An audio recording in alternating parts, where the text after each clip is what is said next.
By the release of Soulstorm, Dawn of War was an impressive lineup of releases that went on to be revered as the High Lords of 40k games. The Master Incipient Original, the Diligent Winter Assault, the Beneficent Dark Crusade, and the other one, who burnt the fucking palace down. Over 4 years, Relic developed ideas on what to do with Dawn of War's gameplay mechanics and carve out their niche in the RTS market alongside their other success, Company of Heroes. But what they wanted to do would reinvent the core mechanics of the game in a way that would move away from common elements of real-time strategy, which was about as risky as setting a plasma gun onto rapid fire. My own interest in Warhammer had burnt out when this game came out, and while I bought Dawn of War 2 Retribution 2 years later, I've not actually played the base version of this game until now. I've been wanting to save it until I made a video like this, and I think it's long overdue to finally give it a visit and see what I was missing in 2009. I just noticed how tiny this little bolter is. It looks like an Asati's patent pepper grinder, and these guys are contestants for Warp's Kitchen. You're cooking in a burnt pan, you fucking dick! Claim some monstrosity! Looking at the case, remember Games for Windows Live? My brother gave me his copy years ago because he didn't enjoy the game, but this bloody DRM locked me out of it, so this box spent the rest of its life on a bookcase, ever vigilant for the scourge of Xenos that may assail its shelves. Thankfully, this restriction was removed a few years ago, so we can leave this controversial system to rest, alongside the more beloved.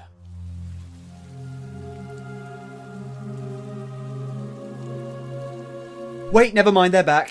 Yet again, Dawn of War 2 starts itself off on some of the best possible footing by treating the player to an awe-inspiring intro cinematic. A small force of Blood Ravens are welcomed to the jungle by the Eldar, but the fun and games were cancelled due to a forecast of cloudy with a heavy chance of death. It hits a lot of the same notes as before, like a dreadnought turning the tide and a heavy bolter guy getting fucking murdered. And the same way that valiant charge up the hill to plant that flag was indicative of the first game, the shift to a tightly focused skirmish that's more tactically sound than this is major foreshadowing for what's to come. Dawn of War 2's story is tied directly to the plot of the first games, where we learn that the Space Marine ending to Dark Crusade is canon, and their ending in Soulstorm isn't. The Karava campaign had effectively crippled the Blood Ravens chapter, reduced to half their former strength, so the chapter returned to its recruiting worlds to rebuild their numbers. Karava was a mistake. Unfortunately for the Blood Ravens, one of its recruiting colonies in Subsector Aurelia finds itself in need of another mean green spring clean, so the chapter appoints a newly promoted commander, named by the player, to do the dirty work. Now what does this guy look like? Perfect! It isn't long before it's revealed other forces are at play, however, as the ancient Eldar are revealed to have been stirring up the Orcs in Aurelia, in hopes that they could be used to combat a greater threat of the subsector. And nope, they didn't do that this time. It's the Tyranids, a hive mind of all-consuming beasts that plans to strip Aurelia bare of life before moving on to feed on the rest of the galaxy.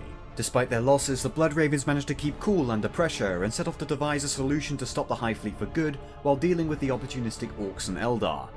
You know, I never got why humanity and the Eldar never just stop, collaborate and listen. I sit back with my It was pretty clear that Dawn of War 2 was going to be a different game to the first, but after 2 intro cutscenes, for some reason, it finally becomes apparent just how jarring a change they'll be as Vanilla Rice turns up with his army of 5 guys. Wait, really? Where is everybody? Can I reinforce? Is that all that was left? Can I get a servitor? Is there something I can What the fuck build? is retreating? Why is there a captain with a heavy bolter? bolter? What do you mean there's no base? But really, where is anyone? How terrain? Boreal, fuck What up! the fuck is going on? How many died on Karava? While Dark Crusade's campaign twist was a big strategy layer that linked skirmishes to a larger conflict, Dawn of War 2 takes the opposite approach, choosing to show the Space Marines as the one-man armies the lore describes them as. Yet a lot of the game's mechanics are very un-Space Marine-y things, such as taking cover, taking new weapons from enemies, and running away. To sound less like a strategy guide to Halo on Legendary, cover is given a lot more importance in the last game, with explosives, vehicles, or a very eager force commander able to smash through a unit's protection and change the battlefield as the skirmish goes on. In the campaign, you unlock new wargear for an RPG-style loot system, with weapons offering unique stats and abilities to their defaults, while weapon upgrades in skirmish mode work the same way as the first game, but also include the kind of buffs usually done as research in a standard RTS. The morale system has been gutted entirely, and most weapons that used to affect it now either suppress enemies, pinning them down, or make a complete mockery of cover. So you're now able to make units fall back to save the precious upgrades you've spent on them. The most notorious change, however, was the complete removal of base building, combined with the drop in scale, led to a very alienated player base and a lot of sad servitors. There's been a lot of debate over whether this was the right thing to do, for the crunch or the fluff, and personally I think I prefer base building and lots of units over micromanaging small scale battles. Heck, I think Soulstorm's Flyers are the right track for a sequel. A proper air game over those battles would have been cool to see. But I also love the dynamic of the cover system, and I actually like the reduced research over having my Eldar build generators and rediscover how to go fast.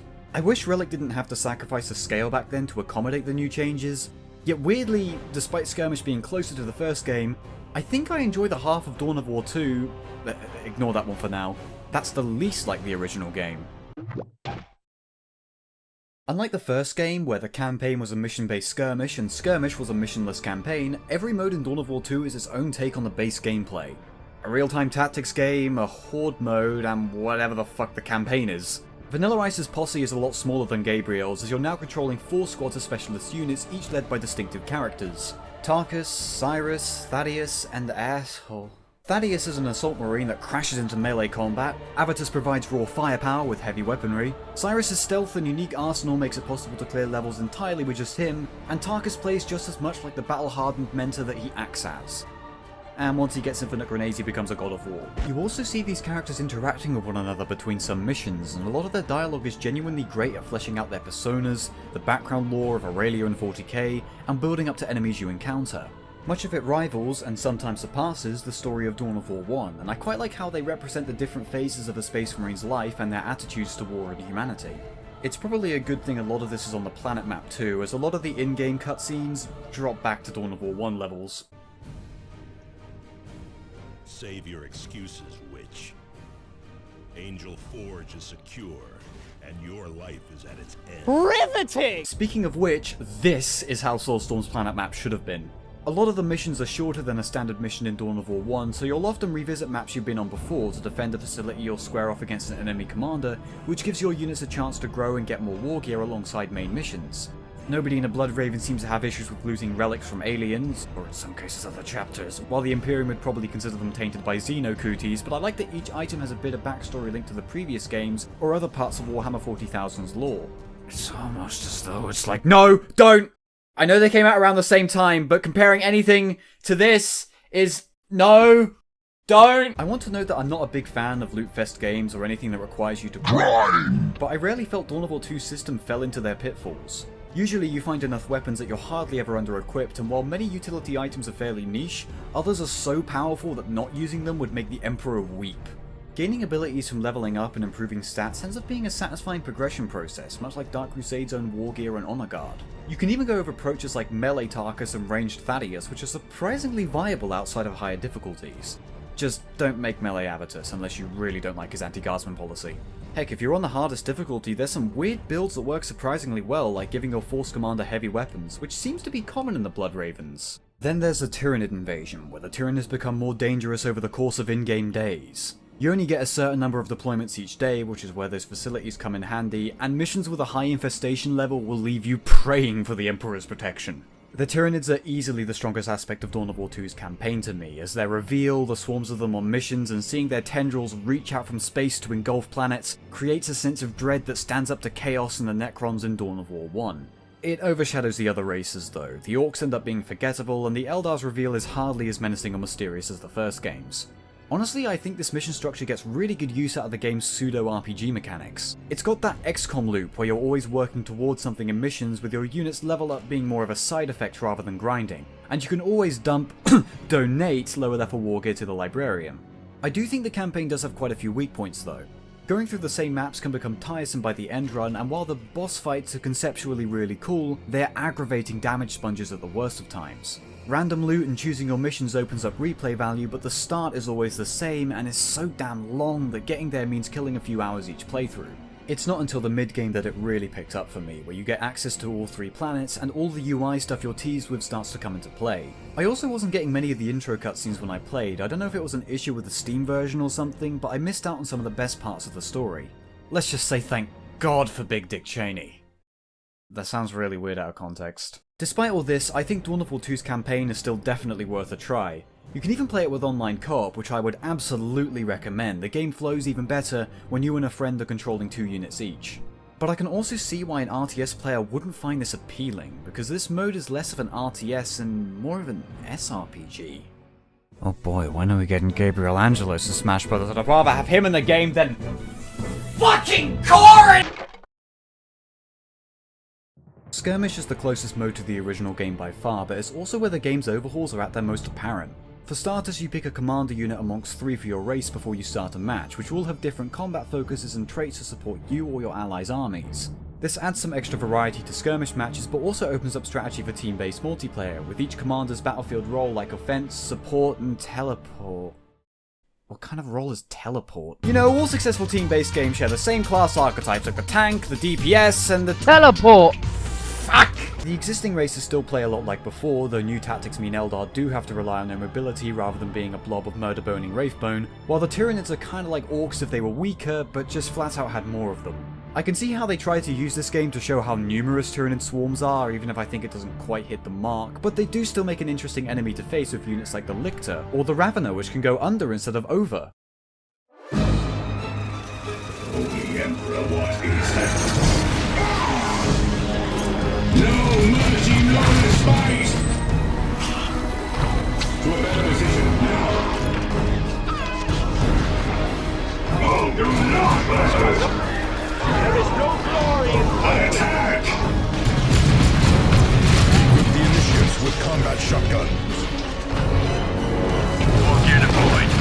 They might not be all that mechanically unique like the Necrons were, but I still find it fun to chew up some orcs with a bunch of Carnifexes. A lot of elements of Dawn of War 2 Skirmish feel like natural evolutions of its predecessor, mostly in the vein of aggression. Strategic points completely dictate your resources now. You have to fight your opponents to gain access to your race's powers, and the way you can mix up the war gear on your heroes alongside their specialties makes it apparent why this game got its own following. But for me, there were some glaring problems which really killed my enjoyment of Skirmish. First of which is the AI, which tends to prioritize capturing resource points over combat, that makes for these weird moments where units will run past your charges to capture a requisition point. In the grander scheme, it means you're starved of resources and line of sight, and with listening posts going the way of the morale system and turrets only being for certain commanders, your points are completely undefended if you're not guarding them at all times, or if you're chasing AI units around the map. In the grim darkness of the far future, we might as well hear nothing but fucking yakety sax! Ah! This is definitely the kind of game you want to play with friends, or if you're able to find someone online, because the AI's attrition tactics are just annoying. The other problem I think Skirmish Mode has is just a lack of content. Jumping from 9 races to 4 is naturally going to have this effect, which I'm fine with being a whole new game, but there's even less maps than vanilla Dawn of War, the player count's dropped from 8 to 6, and there's even fewer victory conditions. You're limited to up to 3v3 Annihilate, up to 3v3 Capture Point, 2v2v2 Capture Point, and free-for-all Capture Point. Kinda weird to not have free-for-all Annihilate, considering it used to be the go-to mode, though I reckon it's because the game wasn't built around those sorts of battles. Annihilate can be a slog sometimes, when even friends of mine who love this game were quickly getting tired of it, and victory points default for the game's online matchmaking, which maybe goes to show why Dawn of War 2 was so disappointing for some. Its appeal is completely different to the first games, which as a sequel, I'm not so sure was a good idea. Now, there's another mode in Dawn of War 2 called The Last Stand, a survival mode where 3 players control a single hero unit each and face off against waves of enemies. But I want to look at that mode once I cover Chaos Rising, partly because Last Stand has a fun end twist tied to it, but also because this video is way too long already, oh my god. To me, the first game's visuals look like the style of a tabletop game with its own flavour added to its atmospheric elements, while Dawn of War 2 is more reminiscent of 40k's artwork. Maybe it's the new cutscenes that make me think that. They do a great job of setting the game's tone and building up encounters with some bosses, except maybe the Lictors, the way he just runs at some guy cracks me up. Maybe that's why he's ambush and not stealth. God, these tags are so stupid. The environment design is stellar. The planets of Aurelia are even based on world classifications from the lore, and seeing terrain mutate in the campaign as the Tyranids overtake them is a very nice touch. Admittedly, the 3 environment types end up getting pretty samey, but maps with unique set pieces like Angel Gate tend to pay off as being suitably grand. Apart from Argus Gate, this is supposed to be the entrance to a planetary capital. The walls barely look taller than the one around my hometown. Speaking of which, if you ever want to take a holiday to the middle of fucking nowhere, come on down to Norwich. We've got enough churches to make the Polish blush, and a pub crawl will probably kill you. Because half of them have been shut down. If you break in, you don't know what's in there. Probably my grandma. There's some other advancements from the first game too.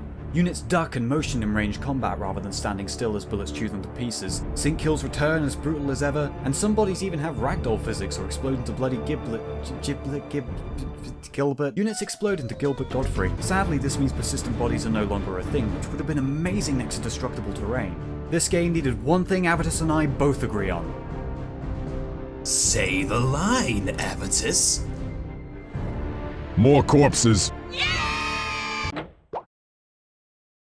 The music of Dawn of War 1 had some wonderful calm and atmospheric tracks which gave some really great undertones to the game's single player, and the expansions went on to provide intense, exciting and thrilling battle tracks for the multiplayer. But even without Jeremy Soule or Einan Zur, Dawn of War 2's music is still a resounding success in capturing the sound of the universe. Everything about Doyle Donohue's work in this game screams honor, glory, carnage and defiance in the face of terror. The banging of drums, rows of strings, and blaring brass with accompanying choirs are played consistently through battles to create something that sounds truly thunderous. This is a soundtrack worthy of a Space Marine.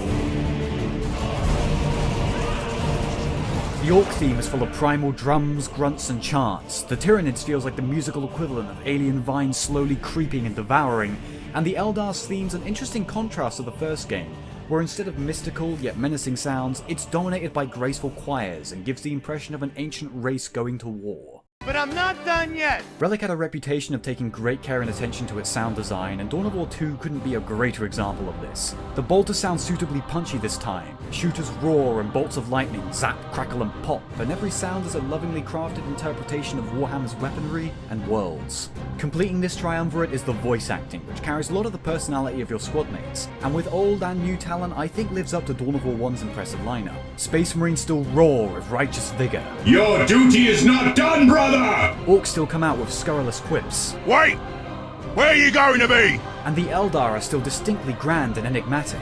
When I will it, your very substance twists. It might sound kind of shallow, but I think that without the sound and visuals this game has, I would not have enjoyed it as much as I did during its duller moments. It reminded me of why I like Winter Assault despite its problems. It all feels good, and how the game feels is important to something adapting a universe like this one. I found it really hard to judge Dawn of War 2. It's so radically different to the first, not just in features but even genre, that there's no wonder why it ended up so divisive. I wonder how much they were trying to make this game appeal to the last game's fans, because there's a lot of underlying similarities, but so many differences that this game has a completely different appeal to the first. I'm always going to prefer Dawn of War 1, it's the first one I played, and to me it struck a fine balance in adapting the lore and the tone of the tabletop, using an RTS genre which complemented them, as well as appealing to a fringe of RTS fans. But I'm also glad that Dawn of War 2 exists. It shows how Dawn of War's gameplay concept could work in a different genre, I like its storyline in continuity with the last game, and it showed the kind of talent Relic had to make all sorts of different games. They're almost like separate series, with their expansions being like sequels, which makes me wonder if this game would have been better received had it been a spin-off, or a new series, rather than a full-on sequel. Still, I don't think it would hurt to give Dawn of War 2 a whirl. I found the campaign to be good fun with only a slow start and repetition holding it down, and Skirmish is alright if you can grab some friends to play for a while, so long as you play Victory Point. Regardless, I think this game was dying for an expansion, even at launch, and the game was finally blessed by the malevolent touch of the ruinous powers a year later. So perhaps you'd be interested in taking a look at the next chapter with me, with Dawn of War 2, Chaos Rising.